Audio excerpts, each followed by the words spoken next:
I'm Julian Minensone, and call him Chef Cam Ward because he was absolutely cooking the Chiefs. We break down the best game of his rookie season. That's coming up next. And there is no sweeter nectar than the juice of winning. That's what the Titans did today, and we'll talk about that too. Tighten up. It's the Titans Squad. Everything Tennessee Titans every week. Covering all the big hits and game-changing plays from the heart of Music City, the way only the Locked On Podcast Network can. Squad up. The Titans Squad Show starts now. And welcome to a post-game edition of the Titans Squad Show. I'm Julian Minensone, joined by two-time Pro Bowler Brad Hopkins as the Titans get their third win of the season, 26-9 over the Kansas City Chiefs. Of course, if you are joining us live on the show, make sure to get your questions in, as well as like, comment, subscribe, all that fun stuff. We'll do our best to answer those questions throughout the show. The Titans defense gives up only 9 points to a beaten down Chiefs team, but still a great performance nonetheless. Jeffery Simmons shines. Cam Ward might be playing his best ball of his rookie season right now. And of course, the Titans get the win. Today's episode is brought to you by FanDuel. If you want to be right in the middle of the action this season, visit FanDuel.com and place your NFL live bets all season long. And B-Hop, you know, if you told me at the beginning of the year that the only Titans home win of the year at this point of the season would be against the Kansas City Chiefs, I probably wouldn't have believed it. Now, of course, you got to take the injury to Patrick Mahomes into consideration and all this stuff with the Chiefs and their struggles this year. But the Titans get the win nonetheless. They were a 2-win football team heading into this game. What was your initial reaction to their performance today? Well, as crazy and ironic at the same time as this sounds, Julian, this was a game that they were supposed to win. I mean, I know that when you talk about the schedule and as it plays itself out and you see the Chiefs coming into town in mid-December, you're thinking, oh, crap, man. They're probably going to be playing for some playoff seeding. You know, their dominance of the AFC West will continue, blah, blah, blah, right? This isn't the Chiefs from last year that went to the Super Bowl. It's just not.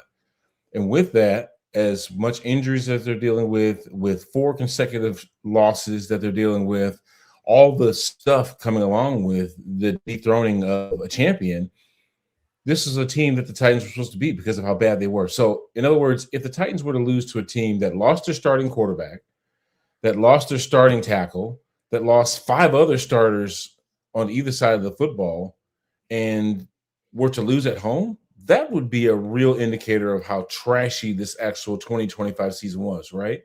But what they did, though, against a bad team is play complementary football to where all 3 phases contributed, all 3 phases were convincingly ahead, and they never were in a struggle with this team at all. Now, could they do this against a really good team? They showed glimpses of that last week in the Bay playing the Niners, a playoff caliber team, one that had won double-digit games to this point. They were competitive to say the least, but they were still scratching and clawing to get back into that game, at least not having it be a blowout. So while they didn't win at all, and it just wasn't the most convincing win last weekend, the Titans really showed up on this Sunday to dominate a team that has had a lot of issues this year.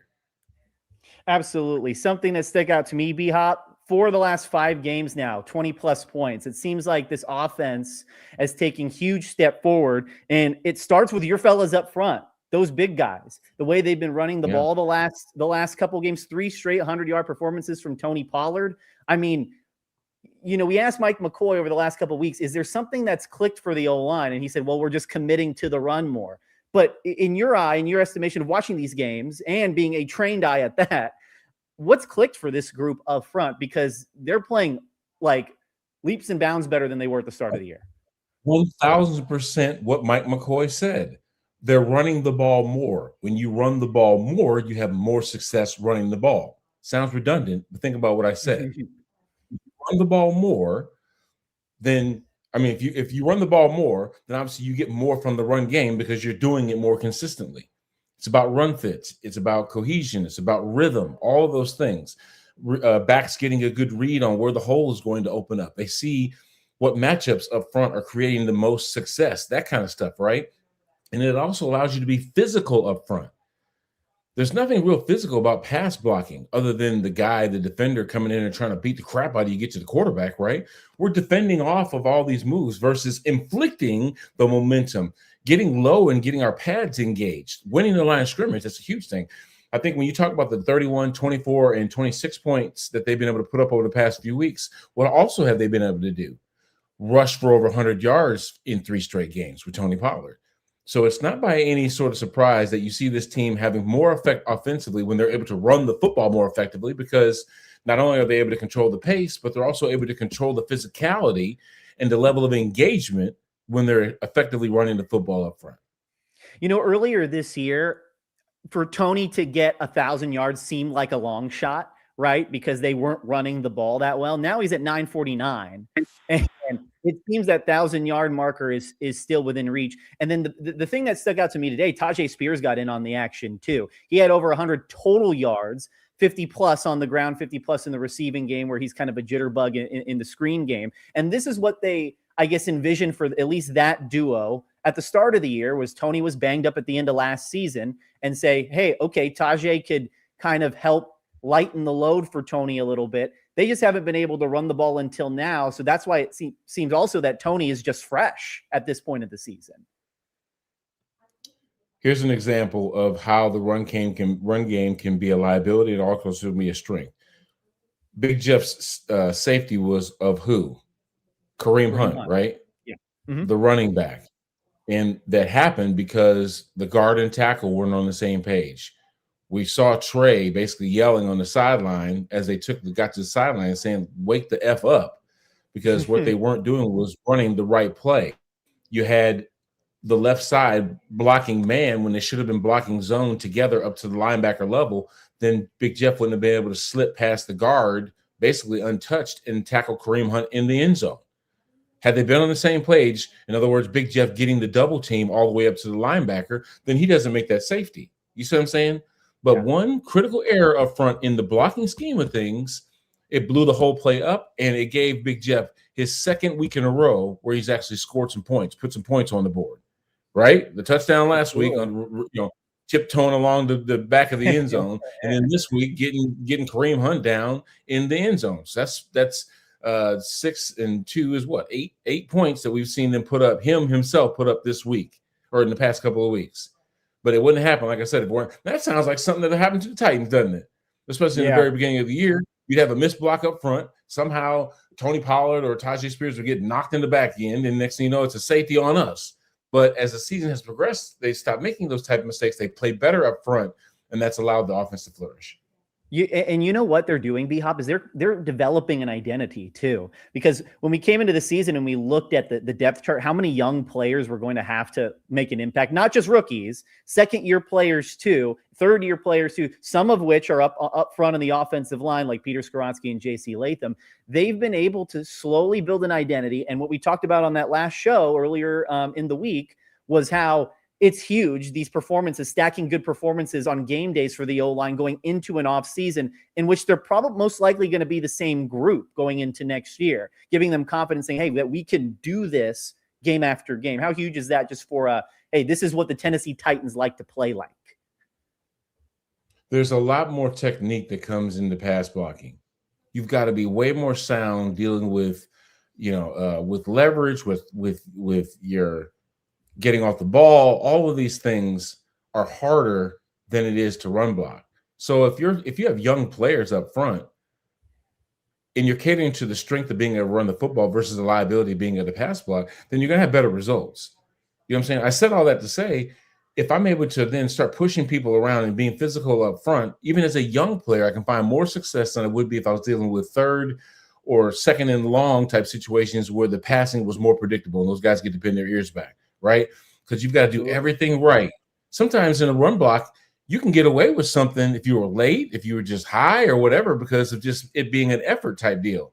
But if you lose in any type of pass blocking situation, matter of fact, I watched a clip from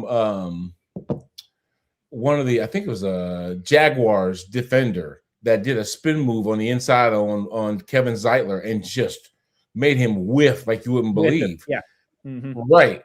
That happens more predominantly in the pass blocking situation, right? Versus if I'm teeing off as a run blocker and I'm just trying to get my hands on you and push you backwards, I can recover from not initially getting the right fit, but it's hard to get that, recover from when you get beat at the line of scrimmage in a pass block. And you mentioned winning like the first and second down that affects third down, 9 of 17 on third down today. I mean, that's kind of what you want to see from this group, is it not? 100%, because it just allows you to have more time on the field. You're converting third downs, giving yourself another set of downs, and it's also wearing down the defense. Winning time of possession, Julian, is about as crucial as anything else, because if you're winning time of possession, that means that you're staying on the field and you're having a higher rate of conversion than would be if you weren't, right? Because if I was 3 and out, how long do I keep the ball? Minutes. In the grand scheme of things, I'm keeping the ball minutes as opposed to keeping the ball for a longer period of time if I'm able to be effective in converting third down. So the more I'm spending time, and also I'm spending more time on the field running plays. You know what I mean? Getting used to how they play, getting used to feeling out the other side of the line of scrimmage, and really putting this thing together to know what is effective and what's not. Yeah, Tony Pollard now is 2 more touchdowns away from a little bit of a bonus. He would have been only 1 touchdown away. One was taken off the board from the Titans and a questionable call on Jeffery Simmons. As far as the red zone as well for this team, the way they took an advantage, 3 of 4 today, could have been 4 of 4, like I mentioned. That was something that they just haven't been in the red zone a lot, throughout the early part of the season, because they'd get past the 50 and then their drive would stall out. So not just 100%. Driving the ball downfield, but capitalizing on the drive as well. Because some of those drives today were long ones. I mean, the one at the start of the half, the 11-play, 89-yard drive was arguably one of their most impressive ones all season, and that got them off to a good start in the second half. I mean, we saw some explosive plays by the Titans today. I mean, one of the ones that stands out to me is Cam obviously avoiding the rush, running to his right, throwing across his body and finding a receiver deep. I mean, when you're moving around like that, to have that kind of arm strength to get the ball down the field as far as he did under duress like that, those are the kind of plays. Once again, Gunnar Helm makes a terrific catch along the sideline, toe tapping, right? And really keeping the drive alive. So we've seen the playmakers make more plays, which then gets them used to being in those situations where a big play is needed, right? We didn't see any explosive plays from the Chiefs today. That was one of the biggest differences in the game. Yeah, and I was just going to say, sorry, B-Hop, but I was just going to say, like, the biggest question I thought going into this game was, what were we going to see from Kansas City? Because they had never been in this position before. They're out of the playoffs for the first time in over a decade. You had their backup quarterback in and ended up being their third stringer, However, for the Titans to go in with the attitude that say, hey, they're still the Chiefs, they're still championship players on that other side, and winning does matter, especially for a young team learning how to win, especially at the end of the season when maybe you're a little bit more injured and more banged up, and the days are starting to mount of practices. That's invaluable to a young team, no matter what the draft pick situation is. 100%. But it's also taking advantage of a team that isn't playing as well as they traditionally play. I think that when you look at the narrative and how things would have looked had this team fallen to a team that has had so many struggles, it just adds an exclamation point as to how crappy this season has been, how up and down, how inconsistent. But then we've seen those throws from Cam that give you an idea that, man, the future is bright. This team can actually play, man. You know what I mean? In some instances, they just need to have more of that. The difference is, can they have this kind of output against a team that they're not supposed to be, right? And I don't know what the line was. I don't know if actually still favored after having dealt with all the crap. But what I do know is that when you're able to perform consistently, it doesn't matter who's on the other side of the football. Finish teams that you're supposed to finish, and you beat or are at least competitive in those teams that you might not be the favorite. You see what I'm saying? Absolutely. And just for context, the Titans, they were, I think, 12.5-point underdogs before Patrick Mahomes went down. It went all the way down to 3-point underdogs. So they were still technically not favored, but being at home, it was kind of a pick'em game anyway. You mentioned Cam Ward.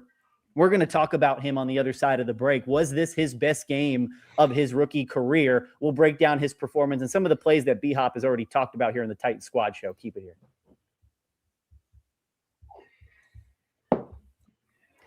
All right, NFL Sundays move fast. One big play and suddenly everything feels different. That's what makes live betting with FanDuel so exciting. You're not just watching the game, you're reacting to it in real time. With FanDuel, you can place bets as the action unfolds, every drive, every momentum swing, every highlight moment. Live betting is best when the game starts to shift, a receiver gets hot, a defense tightens up, or the momentum flips after a turnover. Right now, the early line, according to FanDuel Sportsbook, Titans 3-point underdogs against the Saints. So bigger payout if you pick the Titans to win and maybe get their first win streak in 3 years next Sunday. So if you want to be right in the middle of the action this season, visit FanDuel.com and place your NFL live bets all season long. FanDuel, the game moves fast, and so can you.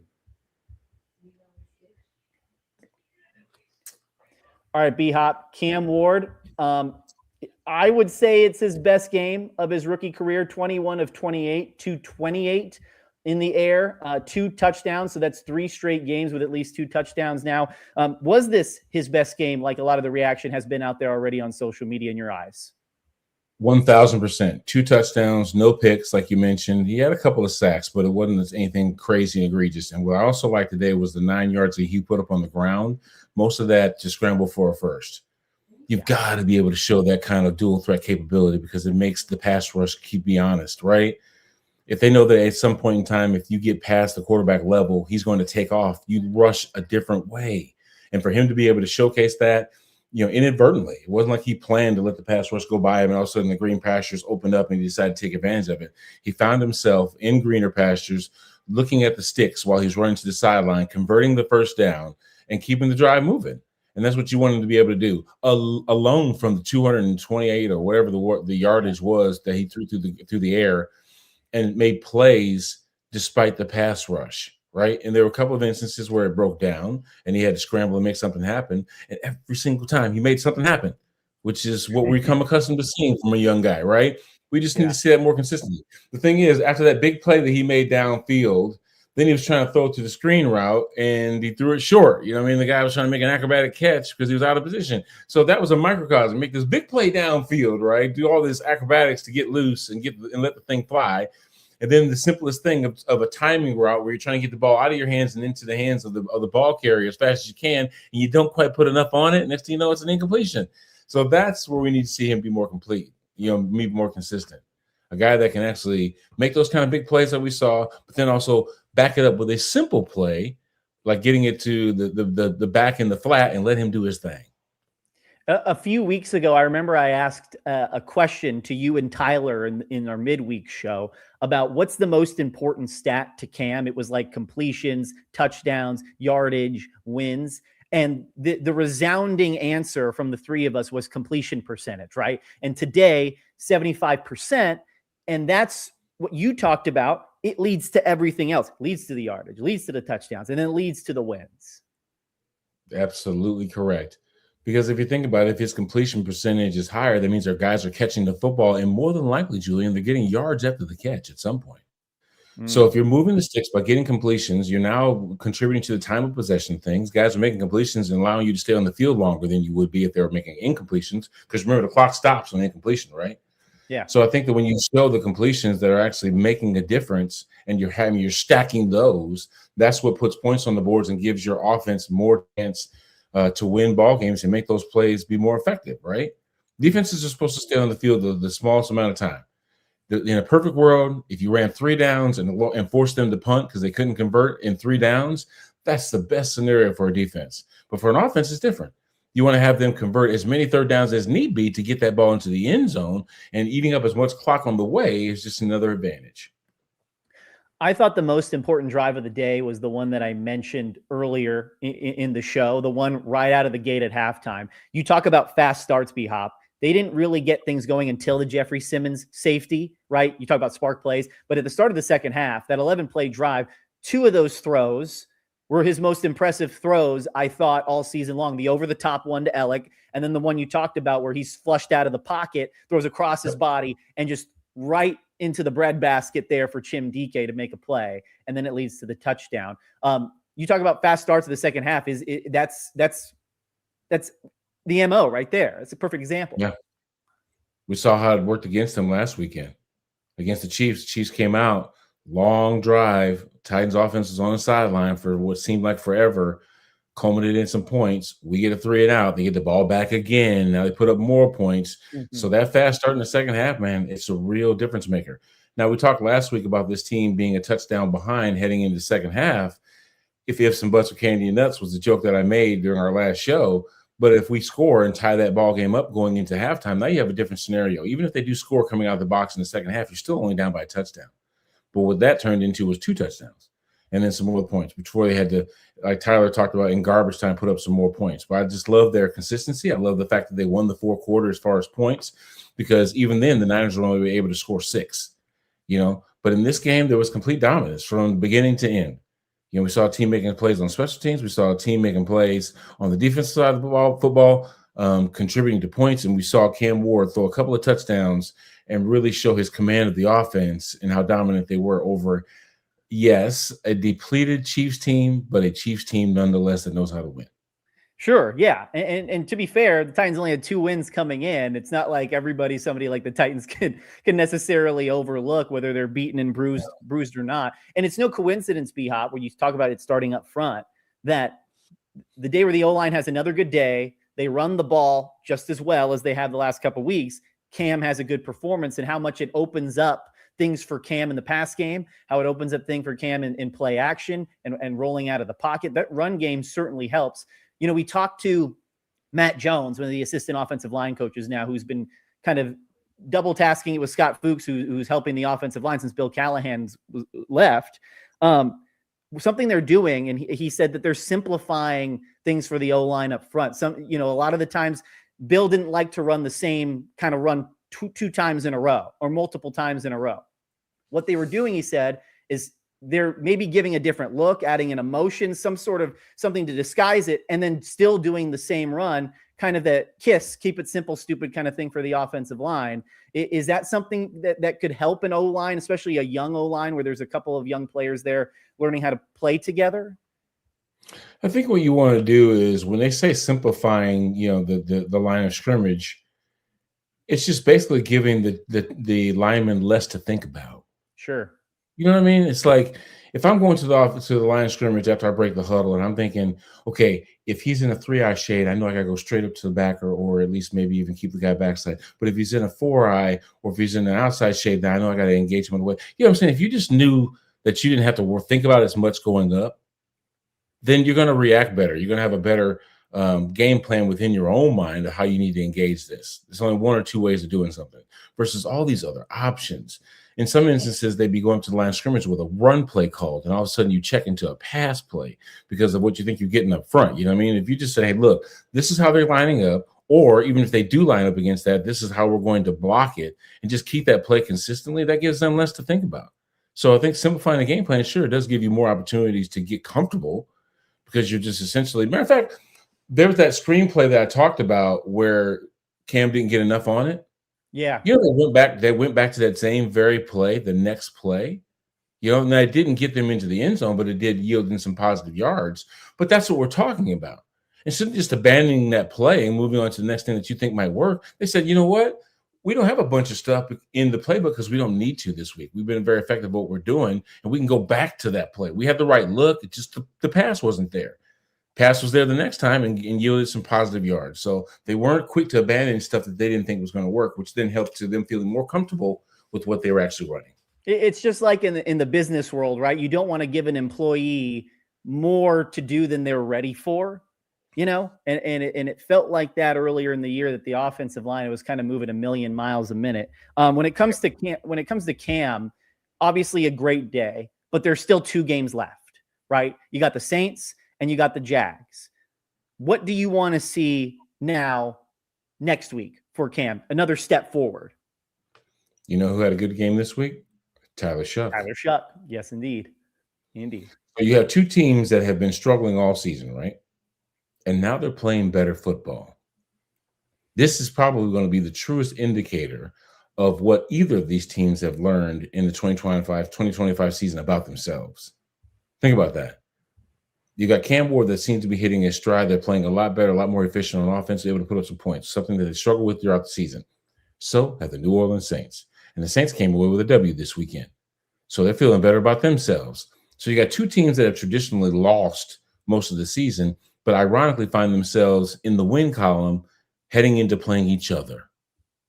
The last game of the season is going to be an emotional game because we already know how the Titans like to respond to playing them. Let's see if they can play disciplined as well as carrying the type of emotion that separates you from your competition.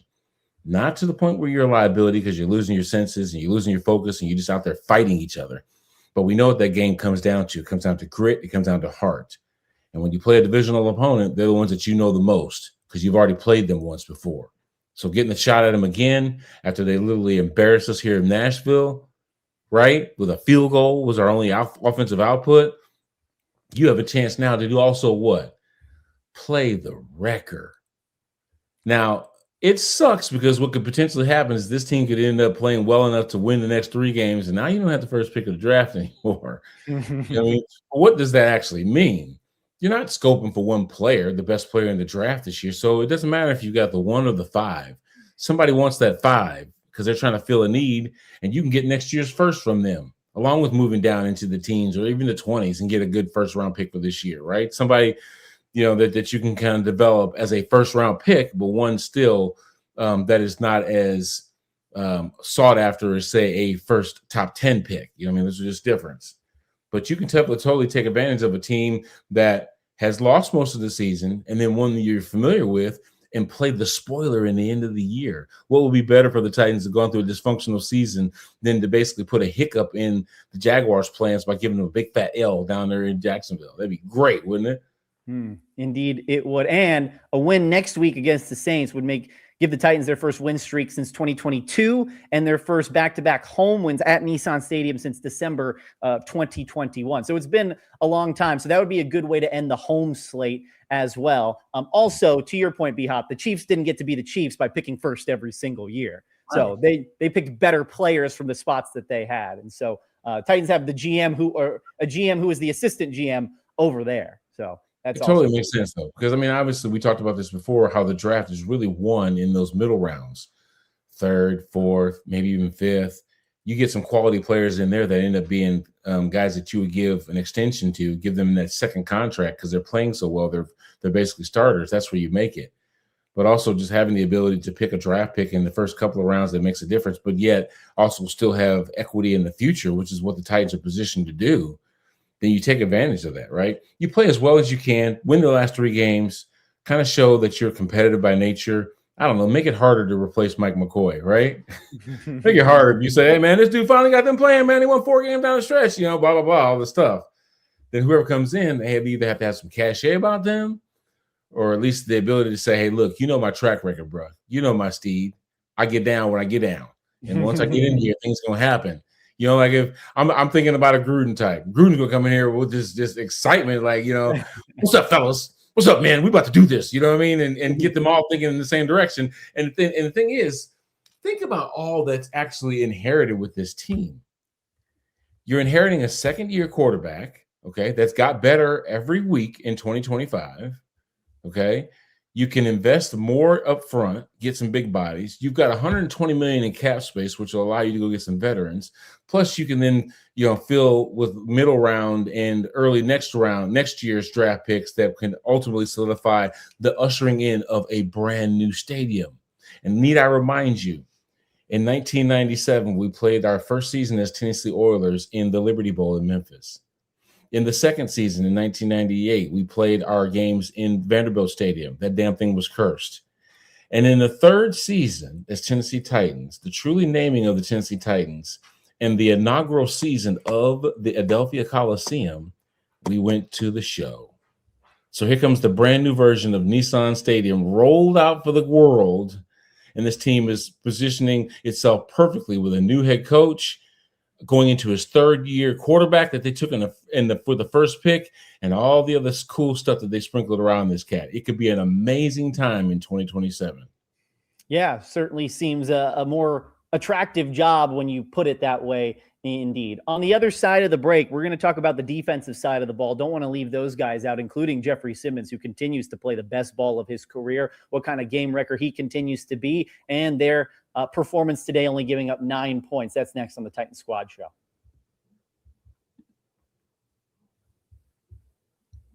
All right, car shopping should feel exciting, not confusing. And with Car Gurus, you get the confidence you deserve. They cut through all the noise so you can actually see the best deals on the cars you want, because when it comes to big purchases, you deserve the best deal. And Car Gurus makes the whole process simple by giving you information, real deal ratings, and more listings than anyone, so you can shop the way you want. Use Car Guru's deal ratings to compare cars quickly without having to guess whether the price is fair. Car Gurus connects you with trusted dealerships for a transparent and hassle-free buying process. With over 4 million listings, the most of any major online automotive marketplace, you'll always find the best deal. Shop the way you want with the tools, data, and unbiased deal ratings that make it easy. Buy or sell your next car today at cargurus.com. That's CARGURUS.com, cargurus.com.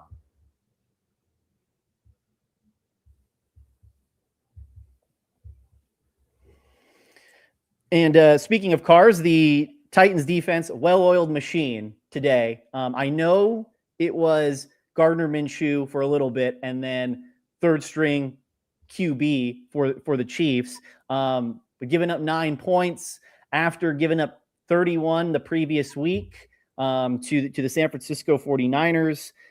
Certainly a step forward, but I wanted to talk about Jeffery Simmons, B-Hop. You mentioned the safety that he had. The game was kind of going like this in a straight line until that safety. And we've talked about spark plays, particularly on special teams with the Titans, with Chim DK sparking a lot of things for the rest of the guys. That safety was certainly a spark play.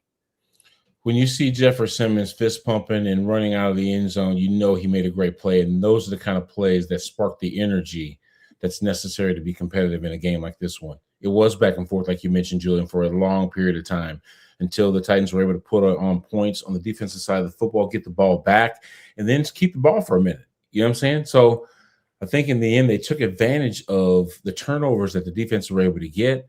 They dealt with good field position for most parts of the game. So, the special teams was engaged and doing some things. Chim had a couple of good returns that really added to the whole mix. They were doing some really, really good things. But it's those type of plays that do kind of set the tone, if you will, for what a team's able to do. Even the offense itself gets, a shot of juice when you see Big Jeff give them the ball back in the fashion that they did, creating a punt from the offense after you just put 2 points on with a safety. You know what I mean? So they came out in a certain way, wanted to take advantage of that. I think it may have taken them a couple of drives to do that, but nonetheless, it was one of those plays that definitely got the team awoke and ready to engage, the Chiefs in however form they wanted to moving forward. Jeffery Simmons today ends with 3 total tackles, 2 for loss, and then he also had the deflections at the line of scrimmage. He had 2 of those as well. And also, it shouldn't be ignored the tough week that Jeff had coming back from the game in San Francisco to find that his home was broken into. He was very raw, honest, and emotional with us in the media this week, brought to tears just thinking about his family and things like that. So on top of being distracted and a lot of the, outside noise, a performance that he needed and a win that he needed, because I think the best leadership of his career has gone on this season when you consider how tough it's been, the coaching change and all the young players around him. What's funny is that these are things that Jeffery Simmons has to deal with all week when he goes home, right? But yet we'll call them outside things. I'm not taking shots at what you said. I'm just saying that what you're saying is a reality, right? Sure. What also is a reality is that your schedule is publicly known. People know when you're not at home. And unfortunately, if they view you as some sort of celebrity and know where you live, therein lies a danger. As a matter of fact, who was the Chiefs or the Washington Redskins player? And I say Redskins because it was a Redskin defensive back that was shot in his home in Miami because they thought that he was out of town at an away game when essentially he was hurt and was home that night and he got shot in the leg and he bled out. Sean Taylor, you're talking about. Sean Taylor. So it's something that obviously fans don't think about, that is very prevalent in the mind of even players as notable as Jeffery Simmons. What did he say during that whole situation? I'm glad my mom wasn't home during that burglary. That's the first thing he thought about was his family. And it's hard to think about protecting your family when everybody on the planet knows that you're away in San Francisco because they know your work schedule. They know your travel schedule. So while these might be outside of the realm of football, they're still very much internal when it comes to what players have to deal with on a regular basis. Indeed. And of course, wishing Jeffery Simmons and his family nothing but the best and safe. Yeah. I hope they're all safe moving forward. He obviously had a great game and continues to play the best ball of his career. You know, somebody, B-Hop, that I thought had a pretty good game in a kind of I wouldn't say a surprise spot with the amount of reps that he got, but Cedric Gray out with a concussion this week. James Williams stepping 100%. in, leading the team in tackles. I mean, how huge was that in having to kind of next man up, be ready to go? Well, that's the epitome of football. You know, you've got a lot of moving parts when it comes to starters on the football field, but then you're also asked as a backup to jump in there when need be. Chris what's his name? Chris Oladokin, Yeah. the number 19, the quarterback that came in. He didn't have any reps this week. You know why? Because they knew they were going with Gardner Minshew, who was filling in for who? Baker Mayfield or Patrick Mahomes. So at the end of the day, that's the unfortunate situation of being a backup. You never know when your name's going to get called. But for James to step into that role and lead the team in total tackles and solo tackles as well, plus having a sack and a tackle for a loss, it just shows you just how Denard Wilson got his guys ready to play. How James Williams, even in that moment where he wasn't expected to play as much as he played, stepped into a vital role. And actually even showed you schematically how that position itself, the one that Cedric and James played, is pivotal for that defense's success. Because even though you got one guy go down that's leading the team in sacks, or leaves the team in tackles, it's not a surprise that his replacement also led the game in tackles by how the defense is designed, you know, for that middle linebacker spot to be, you know, one of the pivotal parts. Yeah. And you know, Williams actually, for being in the spot he was in, losing the starting job to Cedric last couple of weeks, he's made an impact, not just today, but against the Browns. He had the punt block. By the way, Titans also got another one today with Truman Jones as well. So that's big special teams plays in 2 of the last 3 weeks for the defense. I wanted to talk about something that you mentioned there with Denard getting his team ready to play. I mean, given the fact of how many guys that they've lost, whether it be to injury or trading them away, the secondary is totally banged up. You're kind of working with a skeleton crew. Just what he's been able to do over this course of the season, getting the most out of what he's had. What do you think about the job he's done?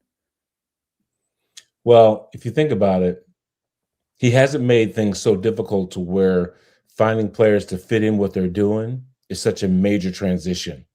That's important. Making sure that the guys are prepared and knowing what they're doing is the next thing. Repetition, film work, all those things. Then going out on the football field, the practice field, and practicing what you're working on in the classroom. Those are super important things. The games are never won on Sundays. Never. They're always won with the habits that you create throughout the week. And if Denard Wilson is doing anything this year, is preparing his guys from one weekend to the next for the challenge that faces them. So he did a good job this week and making sure they were all ready from top to bottom. Therefore, when a guy like Cedric Gray goes out, James Williams can come in and fill in admirably.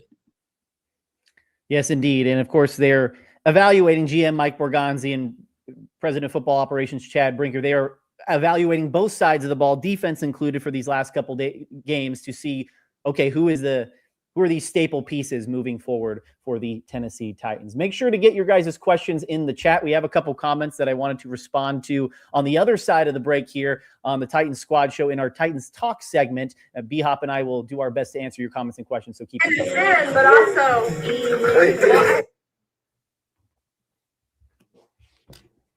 all right, here we're going to have some comments and questions. Keep them coming in the chat if you're live with us on Facebook. Joe Harris, 5339 at the top of the show said, much needed win. Happy to get that stench of losing out of the locker room. Shouldn't hurt the draft capital much. We talked a little bit about wins being necessary for such a young team, but also the locker room as a whole.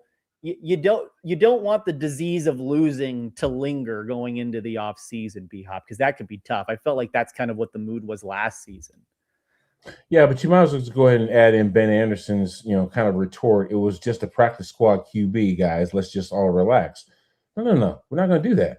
And the reason why we're not going to do that is because this is a team that was expected to lose even by 3 points to a team that was down to Gardner Minshew as their backup. But yet what they did was they went out there, unlike a team that had been shooting itself in the foot all season, and took control of the game like they should have. So despite the situation of having to deal with Chris being the third option at quarterback for the Kansas City Chiefs, sucks for them. But at the end of the day, the Titans were supposed to go out and do the things that they did. And had they not, it wouldn't be just like, oh, it was a third string quarterback. They're going to say, they'd use that same argument in the reverse. Guys, you lost to a practice squad player versus it's just a practice squad player. It can't be both. You see what I'm saying? Sure. So in the game, the Titans did what they're supposed to do, because if they'd gone out there and lost that game to just a practice squad player, would that have been an indictment on the great play of a practice squad player, or how terrible the Titans have been all year to lose to a practice squad player? Yeah, I mean, the Titans came in with 2 wins. Like I said earlier, it's not like they can really overlook anybody. And on the offensive side of the ball, I mean, the Chiefs, or I guess the defensive side of the ball for the Chiefs, I know they were without Trent McDuffie, but they still had Chris Jones over there. The Titans still had to put up some points. You can't win a game 0-0. So, and there were, you know, I get it, third string QB, but you had Kelsey over there. You had Xavier Worthy. You had Kareem Hunt, Isaiah Pacheco as well. Yep. So I think for the Titans, you take it, because wins are hard to come by in the NFL. And as we've seen in the NFL, you know as well as anybody, it's unpredictable. I mean, this year, especially as wide open as it is. The reality is, as unbelievable as it would be for a team to go undefeated in the entire season, like the 72 Dolphins, it's almost unbelievable for a team to not win one game. You know what I mean? Very rare do you see, other than with Detroit, a team that goes 0-16. It just don't happen. They catch somebody slipping, because that shows you the level of competition that each NFL team is dealing with. Every team has All-Americans that were captains of their football team. Every team has first-round draft picks. Every team has somebody on it that's making a whole bunch of money that's supposed to be a difference maker. Every single one of them, right? This isn't Indiana versus Tulane. Yeah. You see what I'm saying? Even though you see a team in Tulane get into the playoffs, how are they going to look against goddamn Indiana? Are you kidding me? Fernando Mendoza is a beast.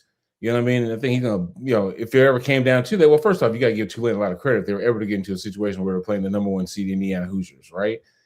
But they're not the same talent-wise. It's just the way it is. But in the league, it's more comparable. So you're going to catch somebody slipping. You know what I mean? So that's why they say any given Sunday. Any given Sunday means anybody can win. Just depends who shows up. I wanted to, before we go, I know it's a team win, and they played probably their best complementary football of the season today. If you pick one offensive guy and one defensive guy, maybe you could even do a position group if you wanted to who you were most impressed with today. Who do you got on each side of the ball? We've given the offensive line a lot of grief, and some of it was deserved, you know what I mean, especially in the beginning of the season. But you also had guys that were just learning each other, learning how to be consistent, learning how to subliminally put yourself in a position to block and be effective. Today wasn't an issue. Protection hasn't been an issue as of the past few weeks either. Now, I don't think it's by coincidence that when you have a 100-yard rusher like Tony Pollard has been the last 3 games, that you also are better at dealing with pressure, because you're running the ball more effective, and the downs that you're dealing with aren't necessarily passing downs that can result in sacks. So I got to give the big bodies credit where credit is due. They've had great run fits. They've been on the same page. Tony Pollard and Tajay Spears are taking advantage of their consistency up front. And I think that's one thing that needs to be highlighted as of their recent success. They're able to control the line of scrimmage, has lent to them feeling better about who they are offensively, to say the least. Offense, I'll just go with Cam. And I think for the first time this season, maybe other than the 2-minute drill in Arizona where he brought them back, for the first time this season, it really felt like he elevated the rest of the team. You know what I mean? That's kind of what you want out of your quarterback. You can make, as a quarterback, you can make receivers better than they are in a way, I guess, for lack of a better term, tight ends better than they are. You can't do that necessarily the other way around.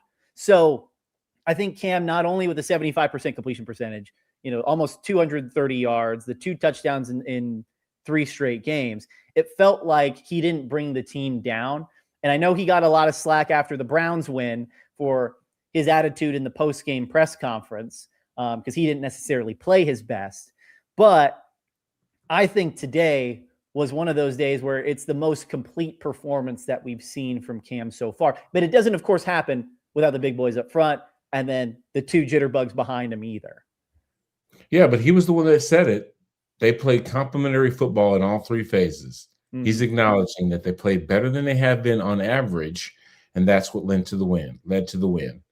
You know, he showed himself to be more complete as a quarterback today. He made accurate throws, ran the football some when need be, kept drives moving, didn't make a whole bunch of mistakes, if any. You know what I'm saying? Because when you don't have turnovers, you're not contributing in that situation. One, he's not holding on to the football. He only took 2 sacks today, which meant he didn't give that defense enough time to get to him, or they stayed out of situations that could result in sacks. So, you know, I think he played a complete game today, which is kind of one of the things that he kind of led to in saying that they played complementary football in all 3 phases. I don't think I have the numbers in front of me right now, but I believe that's only 3 sacks allowed in the last 3 games, if I'm not mistaken. So I'll take that. Those sack numbers are down as well. And so that's good. And he's taking care of the football. Remember how fumbles were an issue? Sometimes he tried to force a throw in there. That's also big. Okay, so MVP on defense. Who do you got today? Come on, man. It's not even close. I mean, you asking the question just is the sky blue? With that dude in red sleeves, man, you know where he's at on the field every single time because this dude is a playmaker. I'm telling you, if he were on a winning team, he'd be making Campbell Soup commercials. You heard me saying that. It's not like he doesn't have the star power to do it, but when you're on a team that's struggling like the Titans, sometimes your efforts get lost. And that's one thing that he talked about. He wants to play for champ. Matter of fact, Myles Garrett said that, didn't he? He said, "You know what, man? I'm making good money here, but at the end of the day, no one's going to remember me for how much money I made. I need to be on a contender. I need to have some hardware, you know, to show for all my efforts." Big Jeff could have that same argument on a team that's been dysfunctional, hadn't really showed a whole bunch of winning the past couple of seasons, had to fire the head coach, yada, yada, yada. But yet this guy's playing some of the best ball that any defender is playing, especially on the interior part of a defensive line. So he'd be definitely getting his flowers if he were someplace else for sure. Yeah, career high in sacks this year, obviously scoring the 8 points in the last 2 games. And I think also you think about the matchup they had against the Browns, all the talk going in was Myles Garrett. Is he going to get the sack record? Is he going to do it in this game against the Titans? And then this week, Chris Jones, he's the standard of defensive tackles in the NFL, but it's Jeffery Simmons who outduels both of those guys. And you know darn well that going into this game, he knew what the talk was. And he said, I'm going to outduel those guys both in both of those games. So yeah, Jeffery Simmons certainly make an impact. I'll throw another bone to James Williams too, just coming to step in. You know, Cedric Gray going out. Cedric's top 5 in the NFL in tackles and leading the Titans in tackles. And so you have James Williams coming in. He could have, I guess, not given up, but really thrown in the towel, losing that job at the start of the season. And I think he's shown a much better attitude in his performance and has reflected that over the last 3 weeks. You know, real quick, just to make another point that you're making about Big Jeff. Yeah. Every single one of those players that you just mentioned, Myles Garrett, Chris Jones, Big Jeff, they receive a lot of attention during the game, don't they? So whatever was done against those 2 great defenders, from the Titans standpoint, they did a pretty good job of making them pretty pedestrian, right? Who's the guy that receives most of the attention on our defense? Big Jeff. But yet you're still seeing him disruptive. You're still seeing him make plays despite the game plan being what? Neutralize Big Jeff. Ain't nobody done that. Nobody's neutralized Big Jeff. So it just goes to show you that even if a team has the focus and the intent to take you out of the ball game, like the Titans have done with a guy that was chasing the single season sack record, say that 3 times, right? And also a dude that traditionally is great. I think it was almost in defensive MVP in Chris Jones. So he really wasn't a factor today. So at the end of the day, we did what we were supposed to do against their great players. Nobody's been able to do what they're supposed to do against ours. Real quick, before we go, what did you think about the call on Jeff Simmons that he didn't report properly as an eligible receiver? He had it. He's 200. What is he? You know, a huge human being, had his arm, the red arm sleeve, and he had his hand in the air. I just don't see how the officials missed that. That should be replayable as well. Because if you can go back to the video and see that he actually reported and the guy was just looking the other direction, like with the Detroit player. Remember when they had a touchdown call off the board because the extra lineman didn't report allegedly? but that cost them points. You know what I'm saying? And it's actually cost Titans points. Yeah. But it should be very reviewable to look back and see whether a guy made an action to say I'm reporting and you just didn't see me. You know what I mean? As the clock's ticking, he's got to report, get back into the huddle, get the play, get lined up, all this stuff versus did you get me? Did you get me? Did you get me? You know what I mean? Like that should be already. I just waved my hand to you. I'm ready. I'm 98, big 98. You know what I'm in. First off, you see 98 with the red sleeves on the offensive side of the football. What the hell are you thinking anyway? Yeah. He's got to be a legal dude, right? Or at least, come on. So it's semantics at the end of the day. We knew that man was there to run an offensive play, and everybody on the damn side of the football knew that he wasn't an offensive player regularly. So there must be some tomfoolery going on. Yeah, well, let's hope Jeff gets back out there because I know he's clamoring for potentially another touchdown, right. Even though he was blocking on that play in particular. Okay, B-Hop, before we go, do you want to tie a bow on this? Biggest, I guess, just takeaway and final thoughts on today's Titans victory. Wins like this, despite them against a team that is struggling, they create momentum. And that's something that they're going to need when they host the Saints next weekend because you have two teams that are playing a better brand of football than the way they started the season. So we'll see the Titans' almost biggest challenge. And it sounds crazy to say that, especially against a team that's lost as many games as we have almost. They're still feeling better about themselves, much like the Titans are nowadays. And I think that these kind of wins, especially at home, breaking an 11-game win streak, not having won a home game since last year, good God, you know what I mean? It just, it kind of thinks that maybe this is the turning point of the season that gives them hope that what they're putting together will be a better future. Indeed, a better future, what we're hoping for the Tennessee Titans. Absolutely. Okay, so the Titans get their third win of the season, 26-9 over the Kansas City Chiefs. That is two-time Pro Bowler Brad Hopkins. I'm Julian Minnesone. Thanks for joining us. We'll see you guys later this week.